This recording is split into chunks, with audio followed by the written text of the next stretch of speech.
First of all, let's understand the following thing. And I can speak to this because even though I'm not a pilot, big hint, glasses. Um, I am a naval aviator. I was trained as what they call a naval aerial observer. I flew in the back seat of OV-10 aircraft, OA-4 aircraft, um, and these were dual control aircraft. So we learned how to land them. It was important to learn how to land them because the ejection seats were that if let's say the pilot got knocked unconscious, I would eject, but because I'm ejecting from the rear, the pilot would not eject. Only if the pilot eject, we both went out. But if I ejected, the pilot stayed.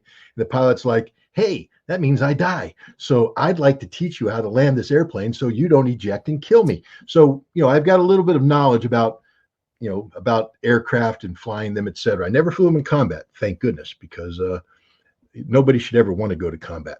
But, it's not easy to fly an airplane. I mean, yeah, you can remember it's not just taking off. Yeah, you can learn how to take off. It's not just turning left, turning right, climbing, lowering, and then landing. That's just basic stuff. That's, airplane 101. Now you've got to learn how to maneuver. You've got to learn important things like, airspeed. As you do a certain maneuver, you're bleeding off your airspeed. You have to be aware of where you are vis-a-vis the other aircraft orientation. You have to be aware of weapon systems, so that when you do a certain maneuver, if you bleed off the airspeed and he has altitude, he can continue and he will come in and he will kill you every single time. You have to be cognizant of this the whole time. And that isn't even something you get in training. That gets from doing it over and over and over and over again till it becomes second nature. And here's the thing. Ukraine has a number of pilots that are quite competent in flying MiGs.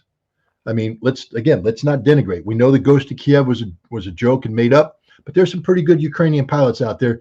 Look, I tell you what, the guys I want to meet are the Ukrainians that flew those hips into Mariupol during the siege to evacuate people. I want to meet those guys and I want to shake their hand, not because I support their cause, but my God, what kind of pilots they are. These guys were flying nap of the earth through, Russian air defense, finding the gap, and they were able to get into a city a part under siege, pick people up and leave. Some of them got shot down. Some of them lost their lives, but many of them made it. They evacuated a bunch of people out of there. I want to meet these guys and shake their hands because that's good flying. And if they have helicopter pilots that are that good, I guarantee you they got some other pilots, some MiG pilots or Sukhoi pilots that are pretty good too. But here's the deal. They're good because they've been flying a specific airframe and they know these avionics. It's second nature. Anytime you get into combat training, there's a reason why you repeat everything. And a lot of people are like, this is boring. No, do it over again. Why? Muscle memory. You see, when you get trained, half the time you had a good night's sleep and all this stuff. The best way to train people is when they're exhausted and you're blowing things up in their ears and you're punching them in the face continuously. You can't do that anymore. But the idea is to stress them so it's muscle memory, so that when you go to combat and the world blows up to hell, you're able to function because you're not thinking, you're doing. Muscle memory. And that's the same thing for pilots. You're up in the air and suddenly things are happening and it's muscle memory, baby. You're doing what you've been trained to do based upon the avionics that you're prepared to do, the weapon systems and everything. And so you got guys that are good with MiGs. The South Carolina Air National Guard has a 6-month program that they've been doing for the last couple decades now to transition former Warsaw Pact nations like Bulgaria, Romania, the Czech Republic, etc., Poles, who have transitioned from MiGs to F-16s. So they bring these pilots, and for 6 months they go through an advanced transition program. So at the end of the pipeline, they come out and they can fly the F-16. But the Air Force instructors there say they're not very good at the F-16 because when we stress them, they go back to MiG. And the MiG ain't the F-16. And so they'll make a mistake, they'll bleed off air speed wrong, and they're dead. They said the best pilots are the ones that never had any MiG training. Their brains are clean. So we transition them, and so the muscle memory they're getting is F-16. If you give F-16s to Ukrainian pilots, they're all going to get shot down, 100% guarantee. They're alive today because they know how to fly the MiG. They know how to fly the Sukhoi. They know the airframe. They're able to do really, really skillful stuff. The fact that these guys are still flying this long into a war where Russia has so much superiority tells you these are good pilots, some of the best in the world probably at what they do. Again, those helicopter pilots, I want to meet them because, my God, I just want to shake the hand of a pilot that can pull that off. That's good stuff. And I'm sure there's a couple of these Ukrainian pilots that I'd like to meet. Now, again, I don't support their cause, but I have to respect skill when you see it. And these guys are good, but they can't fly the F-16. They cannot fly the F-16. So now we come to the crux of the issue. You know, during the Korean War, when you know, the Russians or the North Koreans started flying the MiG-15 aircraft, and we didn't have our, you know, we didn't have to bring in the F-86 Super Sabre. But now, so you have two relatively similar airframes going up against each other, and the North Koreans were getting shot down, and the Chinese were getting shot down. So they stiffened them up by bringing in Soviet pilots, and the Soviet pilots were in there flying combat missions, and you know, they're pretty good because that's their airframe. They know it. So the reason why I bring that up is we live in a world where how do I say this without being sexist? We used to call it big boy pants. Put on your big boy pants. But we're in a world now where men and women are equal. So let's just say put on your big person pants or skirt, whatever you want to call it. Your adult clothes. Well, why don't we say that? Put on your adult clothes. Be an adult. And so it's not World War III if a Polish pilot gets sheep dipped or a Czech pilot gets sheep dipped or you know, that's just called the real world. And the Russians, they're adults. They're not going to be happy about this. But, you know, I invariably think that if the F-16 is introduced, there will be a certain percentage of former NATO pilots flying these airframes for the Ukrainians, because that's the only way it would be viable. Now, let me also tell you, they will all get shot down. Want to know why? Because they need to communicate with AWACS airplanes. Now, there will be an AWACS, that's an airborne warning and control system airplane, the E-3 Sentry with the big old spinning disc on top. You might have seen it, and it'll fly near the battlefield. It projects its radar out. It detects anything taking off, moving around, and then it provides the situational awareness to the F-16s to vector them towards a threat or away from a threat. So the F-16 has to operate in that environment. If the AWACS gets in the business of directing these aircraft, that AWACS is a target and will be shot down. So it won't be. So now these planes are going to have to operate on their own. And now you see the F-16 is part of a system, a systemic process of projecting air power. Remove the AWACS, remove the intelligence, and now you just have two pilots flying, you know, wingmen, Maverick and Goose. Goose was his backseater. No, Maverick and Iceman. Yeah, so they're off doing their Maverick Iceman thing. But without the AWACS, the Russians are going to get vectored in and shoot them down every single time. Plus, nobody's flown against the kind of integrated air defense that the Russians have to bear. The Ukrainians have. This is why they don't have too many pilots left, because they're all dead or shot down. The ones who are alive know how to go very low and fly very limited missions and get in, get out. But if you want to actually turn this into something that's going to have an impact on the battlefield, that means that you're going to have to project and try and sweep Russian air power out. And then you have to do suppression of enemy air defense, come in and bomb the Russian air defenses to open up a gap where the F-16s can come in and provide close air support to have an impact on the battlefield. None of this is going to happen. None of that's going to happen. So let's stop talking fiction. The F-16 will have zero impact on the battlefield. Zero. In fact, it will make the Ukrainians even weaker, because right now, they're able to sortie Su-25s to go out and bomb Russian positions with some of the best pilots in the world who are doing the impossible. If you transition them into F-16s, they will be shot down the second take off. That's just the facts. They have some Su-27s out there. They're still flying.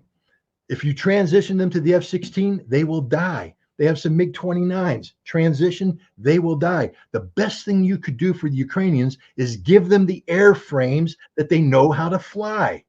But we're not doing that because we somehow think that we need to up the bat. And Zelensky's half the problem.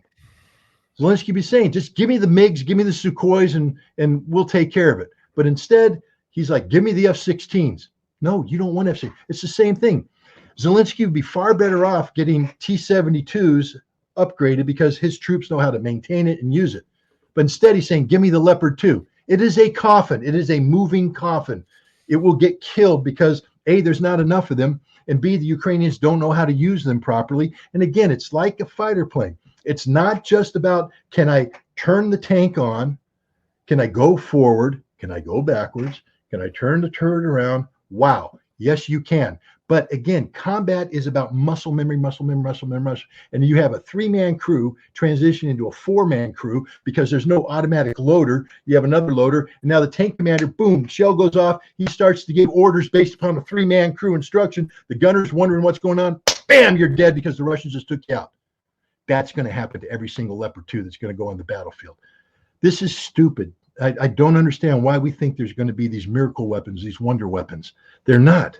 And I'll just leave you with this one, that this is the most disturbing aspect of this, even more disturbing than the fact that we're slaughtering Ukrainians by giving them these weapons. The Germans are providing Leopard 2 tanks to Ukraine. I want everybody to chew on that for a second. Because, look, I'll get a little personal here, because this is personal. And it should be personal for every American who had a relative fight in World War II. I had an uncle, and he went across the Normandy beach about D+4. So the big fighting was over, but there were still bodies bobbing there. There's still things, but they came in, and then he had a relatively easy time in the battle for France, the breakthrough and all that. But they got up to Belgium, and then all hell broke loose, the Battle of the Bulge. And in one day, he lost 250 guys in his company from German artillery, and their bodies are buried in the Luxembourg City Cemetery. And I've been there. I went with him. He broke down. He cried. I mean, this is a stoic man. This is a guy who worked, when the war ended, he went to work for Kellogg's in Kalamazoo, and he made cornflakes, and that was his life. He smoked, and he ended up dying of cancer. But, but you wouldn't have known that he had been to World War II. But he had asked when he came to visit us in Germany, he said, could you show me these things? And we took him there. When he came to the place where the 88s took out the trucks carrying his men, he fell to his knees and he just cried like a baby. And then we went to the cemetery and he couldn't handle it. I mean, deeply emotional.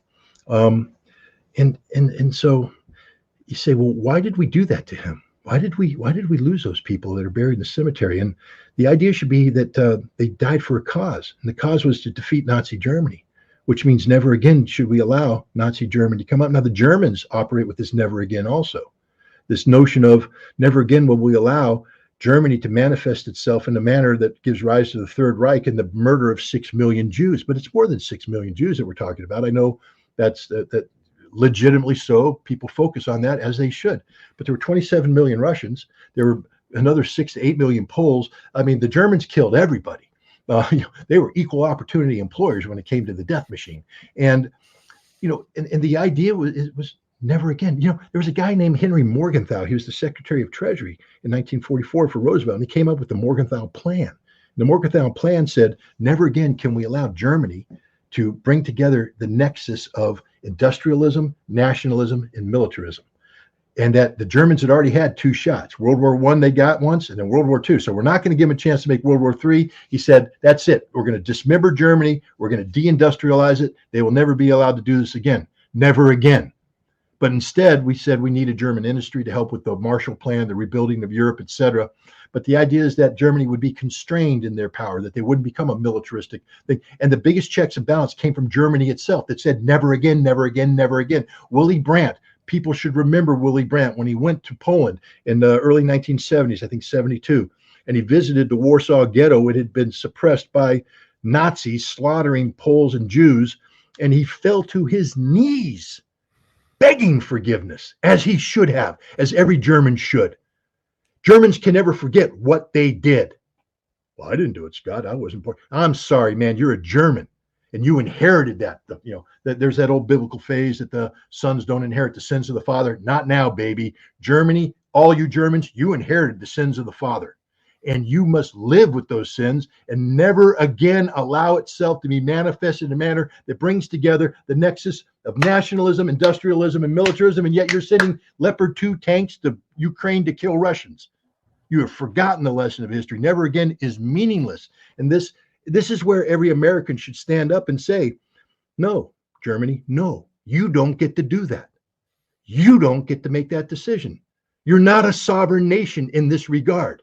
You lost that right when you allowed Adolf Hitler to take over in 1936. You lost that right when you allowed Adolf Hitler to march his armies throughout Europe into the Soviet Union. You don't have the right to send German tanks to Ukraine to kill Russians.